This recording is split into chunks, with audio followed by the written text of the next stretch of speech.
boobkii Afrika wuxuu sababay in Yurub ku dhisanto lacagtii kheyraadka laga soo saaray qaaradda Afrika. Saameyntii dhaqaale, bulsho iyo siyaasadeed ee gumeysiga ayaa weli muuqata ilaa maanta.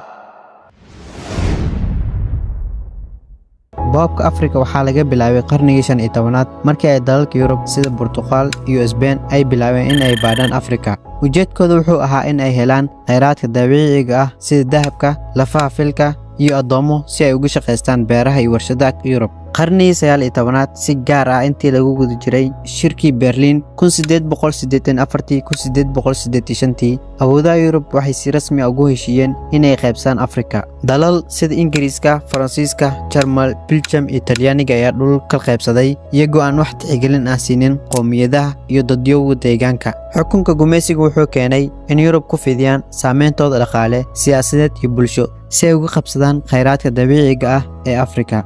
Afrika waxay leedahay kheyraad dabiici ah oo aad u badan oo ay ka mid yihiin dahabka, diamond-ka, naxaasta, saliidda iyo bacriminta dhulka. dalalka gumeysiga ayaa si xad dhaaf ah u isticmaali jiray kheyraadkan iyagoo adeegsanayo shaqada khasabka ah iyo nidaamyada dulmiga ku dhisan. dahabka iyo diamond-ka waxaa laga soo saaray meelo sida Koonfurta Afrika iyo Congo oo uu Belgium gumeysan jiray, halka naxaasta iyo kheyraadka kale laga helo dhulal badan oo Afrikaan ah.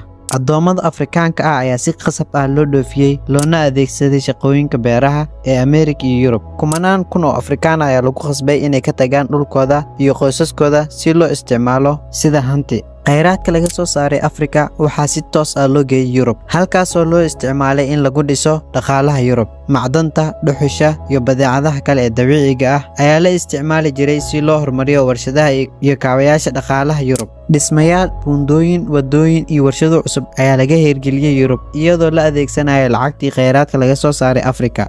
waxay tani keentay in Yurub ay noqoto xarun dhaqaale oo caalami ah, halka Afrika laga tagay si ba'an oo dib u dhac ku yimid. kheyraadka Afrika waxaa loo adeegsaday kor u qaadista warshadaha Yurub, gaar ahaan intii lagu guda jiray kacaankii warshadaha ee qarnigii 18aad ilaa qarnigii 19aad. warshadaha birta, baabuurta iyo tiknoolajiyada ayaa ka faa'iideystay kheyraadka dabiiciga ah ee laga keenay Afrika. waxaa sidoo kale laga sameeyay bangiyo iyo shirkado waaweyn oo ay ka faa'iideysan jiray ganacsiga kheyraadka Afrika. tani waxay keentay koboc dhaqaale iyo kororka fursado shaqo ee Yurub. Afrika waxay ka heshay gumeysiga kaliya burbur dhaqaale iyo hanti lumis. kheyraadka dabiiciga ah waxaa si xad dhaaf ah loo boobi jiray iyadoo aan wax faa'iido ah ugu soo noqon dadka deegaanka.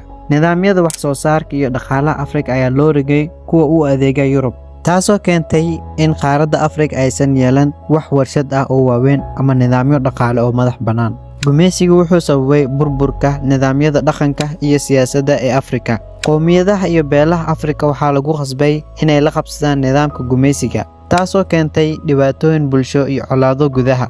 intii ka dambeysay xornimada, dalal badan oo Afrikaan ah waxay la kulmeen dhibaatooyin siyaasadeed iyo dhaqaale, iyagoo u baahnaayeen muddo dheer si ay dib ugu soo cestaan madax bannaanidooda iyo xasilloonidooda.